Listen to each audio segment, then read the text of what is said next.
Namaste. Good morning. This is Destiny, and today is Saturday, and today is the 19th of October. Today I am back, and I am going to conclude.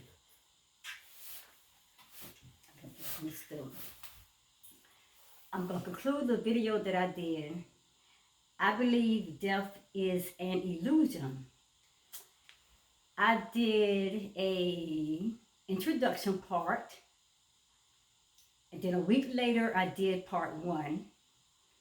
And today I want to conclude part two, and I want this to be the conclusion, the final part of this video. Again, namaste to everyone out there. Beautiful Saturday. I am up and about and ready to get into this wonderful day that the Creator has created for me to be my beautiful, authentic self. And I'm coming to you today, and I have to get this video done. I believe death is an illusion, part two. I pray that everyone is having a beautiful day, and your day will continue to get more beautiful as it goes on during the day. And I hope your mindset is ready to walk into your blessings today. Whatever that you've been praying and asking for, and you believe in it with your whole heart, keep looking toward the universe and in the face of Mother Nature. Your blessing is there. Don't let me get off this video, because this is going to be pretty long. Let me conclude this video. And I have the notes here. And I'm going to get started. Now, what I was talking on that I believe that death is an illusion, that we don't die. And I'm learning that more and more as I grow into my spiritual awakening, and more and more I'm becoming God consciousness. My soul has risen to a higher level of consciousness, and that my Creator is now have my full attention, and that is speaking more and more into my consciousness state of mind, and I have detached myself from the ego state of thinking and the way of living, and I have been detaching myself from all the programs of the matrix system and other people's ways of living and thinking, and I have in tune myself with nature and the universe, and the universe now is showing me through the wisdom and the knowledge, and through my crown chakra. Like I said, I had to reach my heart chakra before anything else, but I believe we don't die. I'm knowing now more so, because I trust the universe when he sends me signs, when he speaks into me, that we only transcend. And we go from dimensional, or universe to universe and whatever. But you'll understand that more. The last video I talked on, I'm not going back to that video because there's a lot of information. I do not want to make this any longer. But go back and pull up that video, the introduction, and part one. I believe death is an illusion. That is a lot of information. And like I said, it's too much to go back on. But I'm going to pick up on where I stopped off. And I was talking about the two slit experiments. And I was talking about different scientists that had experiments they have done to show their theories that death is an illusion. So if you want to know more about that two slit experiment, then you need to check out part one of that video, because I'm going to go right on into it. Now, consider the famous two slit experiment.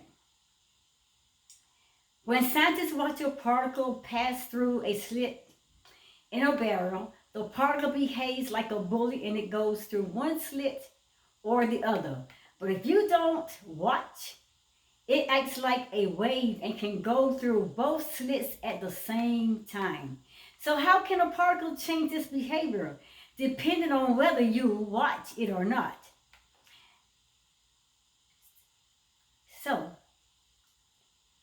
the answer to that question is rather simple. Reality is a process that involves your consciousness. These and other experiments increasingly show that the flow of time is illusory. We live in a illusional world. We see a lot of things through our own subconscious state of being, our subconscious way of thinking and living. But we are living in an illusional world. So, how can we make sense of a world where time doesn't exist? And what does it tell us about death? And I'm gonna get more into that. And like I said, go back to the other videos, part one of that. I talked about biocentrism in that last video. But biocentrism is a new theory by Robert Lanza. And Lanza explains how life and consciousness are keys to understanding the true nature of the universe. Biocentrism, it sheds some light on how we are created and how our souls is being gravitated or is being pulled to our higher conscious self through the universe, through the way of our thinking as a man think in his heart. So he becomes, and like I said, we create our reality with our thoughts. And so biocentrism, it sheds a lot of light on that. This is a theory, biocentrism, of everything. I talked about that yesterday. Everything is in us. In us. And I keep saying, confirmations keeps coming up over and over again. And his theory is a theory about everything. Biocentrism, it completes this shift in worldwide, I apologize on that. Biocentrism completes this shift in worldview, turning the planet upside down and again with the revolutionary view that life creates the universe instead of the other way around.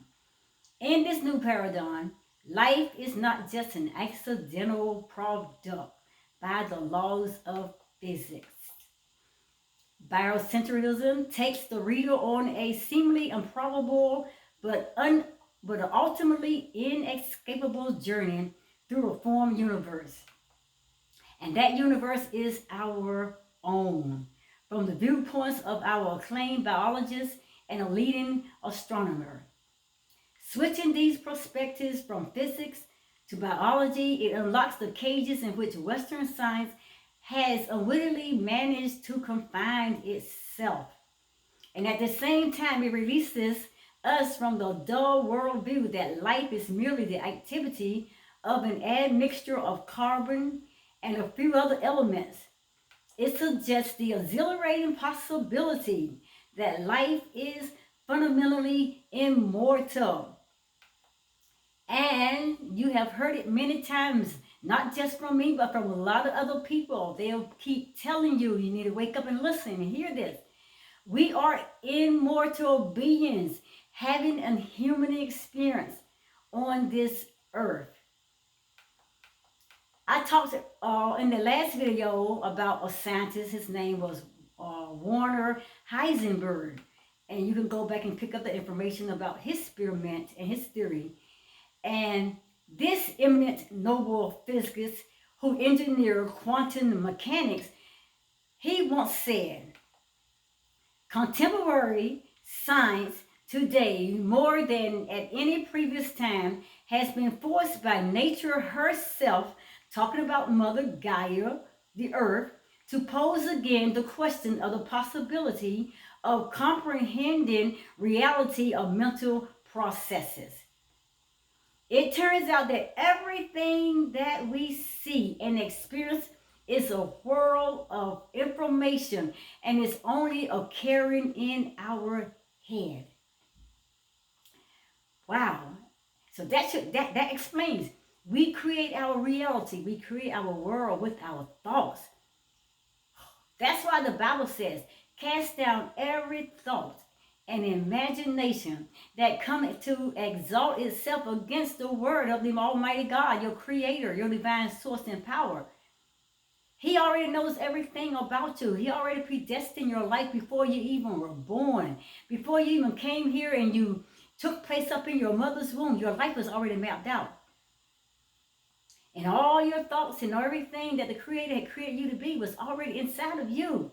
But the ego, the dark part of the dark side of your life, the negative side of your life, the side of your life, that took hold of you and began to program you, because that's where you was born, out of the womb, the darkness of the womb.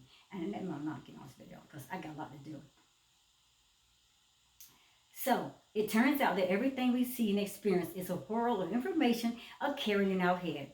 We are not just objects embedded in some external matrix ticking away out there. Rather, space and time are the tools of our mind uses to put it all together. Everything is in you. The way you think in your mind and the way that you perceive life, so be it unto you. Now consider Heisenberg's famous uncertainty principle. If there is really a world out there with particles just bouncing around, then we should be able to measure all of their properties. But you can't. And that's what Heisenberg is trying to show you. You can't measure it. So how can you measure time? How can you measure life? Or how can you measure death? I mean, you can't measure it. You can't measure these things. But for instance, a particle's exact location and momentum can't be known at the same time. So why should it matter to a particle what you decide to measure? And how can pairs of entangled particles be instantaneously connected on the opposite sides of the galaxy as if space and time don't exist?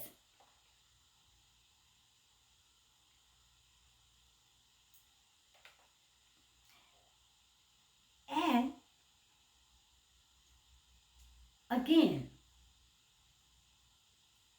taking this very slow because I want to make sure I'm getting it absolutely plain and precise enough that you're hearing what I'm really saying, okay?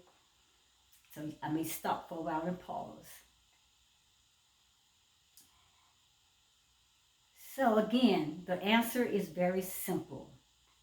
Because they're not just out there. Space and time are simply tools of our mind.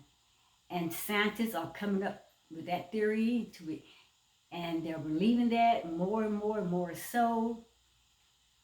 And it does agree what the Bible says, as a man thinketh within his heart, as a man thoughts is put out there, his faith, that whatever he believes in, that is what creates that person's world, his life, and his reality.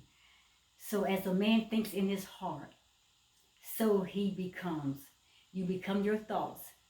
You become your thoughts, whether they're positive, whether they're negative, whether they're right, they're wrong, they're good, they're bad, whatever it is, you will become that. And so I choose the positive side of life, the way of the Creator, and create us to think. So if you think death, you die. So if you think life, you live. Now think on that, okay? Our linear way of thinking about time is also inconsistent with another series of recent experiments. And I'm talking about scientists and their theories and their experiments they have done to prove that death is an illusion.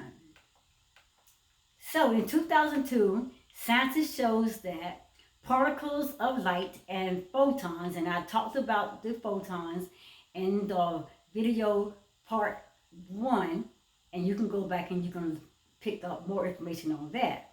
But the light of the photons, they knew in advance what their distant twins would do in the future.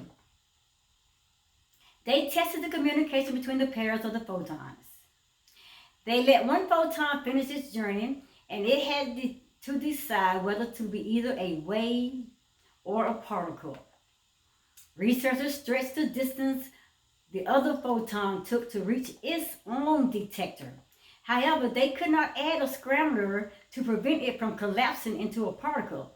Somehow, the first particle knew what the researcher was going to do before it happened, and across distance, instantaneously, as if there were no space or time between them. They decide not to become particles before their twin They decide not to become particles before their twin even encounters the scrambler. It doesn't matter how we set up the experiment, it's how it is all played out in time. And theories and scientists, they have done many years of research and research, so many researches over and time again to prove such matters as what I'm speaking on today. Our mind and its knowledge are the only thing that determines how they behave. Experiments consistently confirm the observer-dependent effects. And just like time goes on, death goes on as well. Of course, we live in the same world, but critics claim this behavior is limited to microscopic world. But this two-world view, that is, one set of physical laws for small objects and another for the rest of the universe, including us, has no basic in reason and is being challenged in laboratories around the world. A couple years ago, researchers published a paper in Nature showing that quantum behavior extends into the everyday realm. And because we are energy people, like I said, we are totally, absolutely all energy. You can't kill energy. You got to realize that.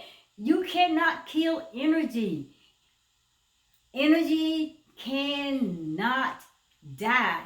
Please listen. If you are energy, your whole entire being is made up of energy. Energy cannot die. You cannot kill it. So how can we die? You can't. We cannot die. That just proves it. We can't die. We are energy being, energy people. Because we're energy people, I'm going to say it again. You can't die. You can't kill energy. And that's how we got to see this. It's right in front of our eyes. You can suffocate energy. You can suffocate it with your negative thoughts. And most of the time, that's what we do because we think so negative all the time about everything. We live in our ego state of being.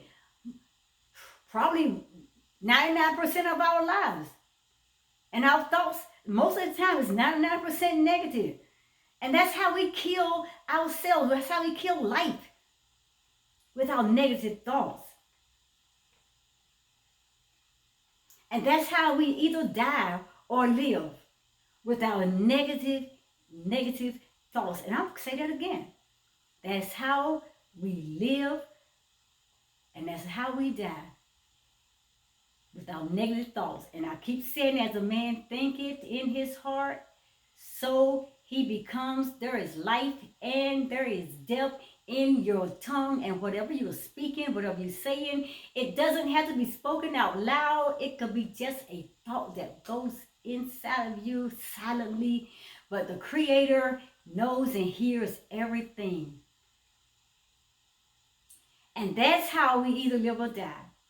Through our negative thoughts. And I say that so many times, I keep repeating, I want you to get that. Pairs of vibrating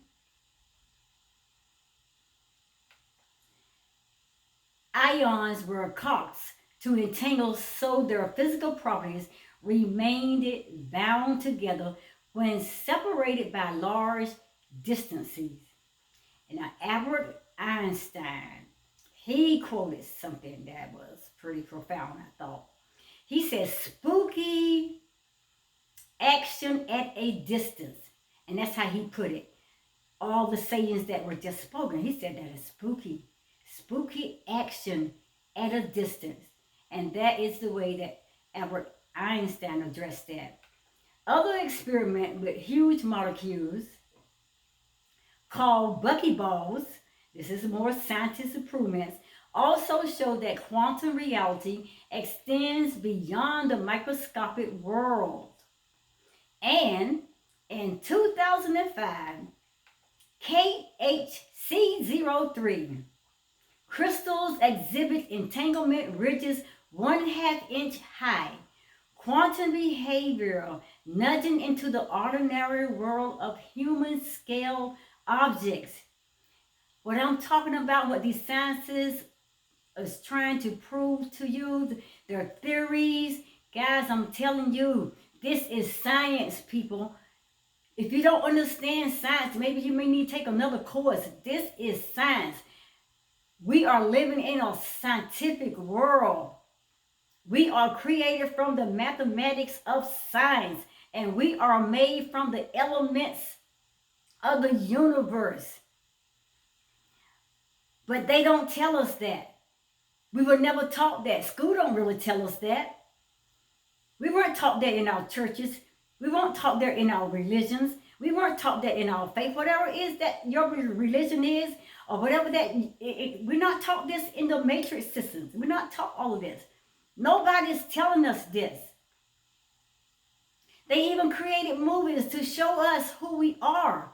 And they are creating movies after movies after movies, and constantly these movies are put there for a reason. They're testing us. Let me see how awakened they are. Are they going to catch on to the reality of what we're showing them? Are they going to continue to sleep and laugh at it?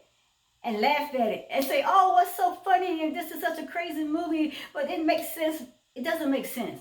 It's showing yourself. They create these movies to show you who you are, but we just don't take them serious enough.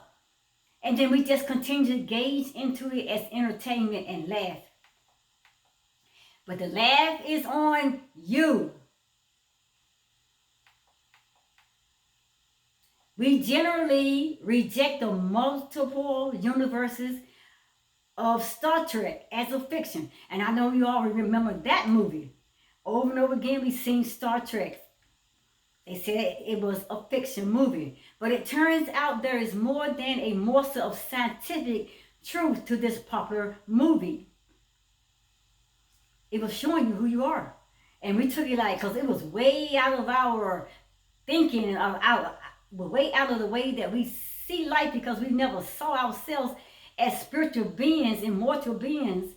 We saw ourselves as a mere human without no power and all that. We were helpless, that we didn't know anything, but we were supernatural, immortal beings living on this earth, having a human experience, and we did not understand it. That was a message there in Star Trek, and Star Trek is not the only movie out there. There are so many more bringing messages. These are signs. These are signs from the universe. The universe is trying to nudge you and wake you up, but hey, we're too busy laughing and falling down. Oh man, look at this, is so funny. This is so deep. No, this is you. This is who you are. Like I said, but it all turns out, these movies, that there is more than a morsel of scientific truth to these popular genres. And one well-known aspect of quantum physics is that observations can't be predicted absolutely. Instead, there is a range of possible observations, each with a different probability. One mainstream explanation, the many worlds interpretation, states that each of these possible observations correspond to a different universe. And I do believe, and I agree with these theories of these scientists. They are called the multiverse. The multiverse. There are an infinite number of universes, and everything that could possibly happen, it occurs in some universe. But they told us what? There was only one universe. They taught us this in school. It was only universe. We believe everything that the school system taught us. We didn't question anything. We didn't question whether the world was flat. They said it was round. We believe it was round. These are things. We were taught. We didn't question. We believed it, and we carried it on. Our parents carried it on. Our great grandparents carried it on, and it went from generation to generation to generation. The curses was passed down right on to us, and we're not waking up still, and we are passing it down to our children and the next generation under them. I truly am agreeing with what the scientists have studied for so many years, centuries. It's not just this one universe. We have multiple universes. Multiple universes. There are infinite number of universes, and everything that could possibly happen occurs in some universe. And you have been here before. I have been here before. I truly believe we all have come here from some universe in some time in life, and we just succeed. We don't die. We just transcend from one universe to the next, from one dimension to the next. We just keep evolving and keep going and keep transcending and coming back again and again. For how many times that we have to come back to do whatever assignment that the Creator has for us to do, or to complete something that we never finished, or to learn a lesson that we just refuse to run with, or to take that message with a true light that the universe was trying to show us. Signs, I keep telling you. They are signs. And death does not exist in any real sense in these scenarios. All possible universes exist simultaneously, regardless of what happens in any of them. You cannot change time. Stop it. Everybody trying to change time. Everybody trying to change things the way they want it. We can't change time. It's all in the hand of your divine Creator, your Heavenly Father, or your God, your divine source, your greater, higher power. It's in the hands of the Almighty Creator. He's the only one that can change time. So whatever you speak, so be it. So be it. So you have to learn to start trusting your manufacturer, the one that created you, who's your divine Creator, who created time. He created life. He created death. And that's why your Bible is telling you, death and life are in the power of the tongue. So whatever you speak, that is what you get, because your words and your beliefs, it creates your own world, it creates your own universe, and it becomes your reality. Simple as that. It is as simply as that. Let me go further. Pull out your Bibles. My Bible scholars out there, I'm taking some of these scriptures and some of the saying from your Bible. In my opinion, my Bible is my spiritual roadmap. And like I said, I believe the Bible was written more on a spirituality concept than what we were taught in Christianity. Back to Ecclesiastes chapter 3. Ecclesiastes chapter 3, verses 1, 2, and 3. Listen to this. To everything there is a season and a time to every purpose under the sun. Verse 2. A time to be born, a time to die, a time to plant, a time to pluck up that which is planted. Number 3. A time to kill, a time to heal, a time to break down, and a time to build up again. Seems like there's a time for to die, then healing within our cells, our consciousness cells, coming back as we breaking ourselves down from that lower conscious state of being to build ourselves back up to our higher soul conscious state of being that the Creator created us to be. That's how I'm looking at it. That's what I'm perceiving. That's what Ecclesiastes chapter 3, verses 1, 2, and 3 is throwing out of us. Death doesn't exist in a timeless and spaceless world.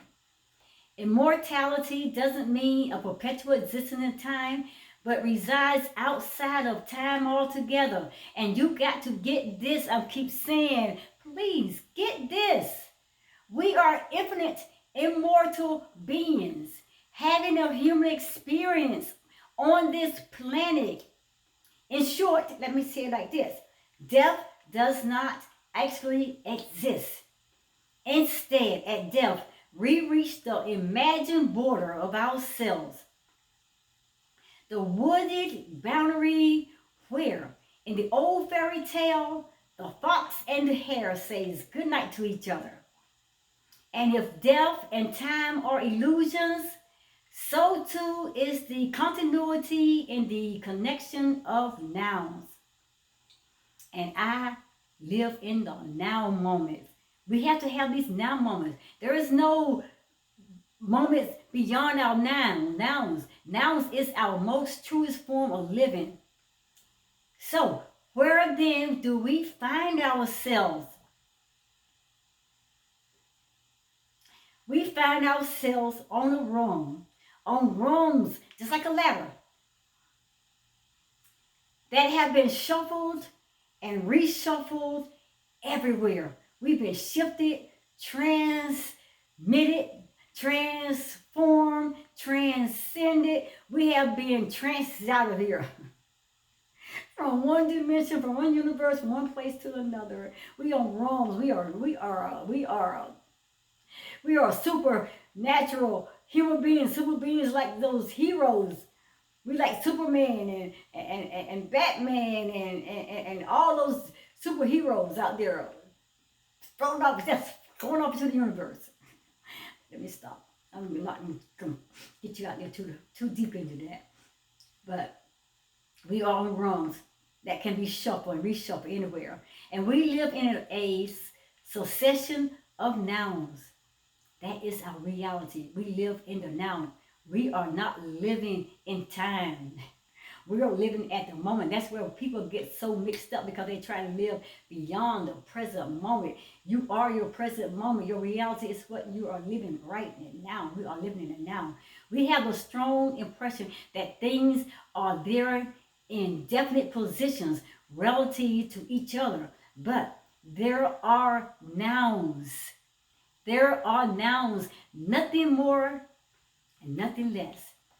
If we catch that revelation, we might can move a little further into place and time where the Creator wants us to, or trying to get us to be.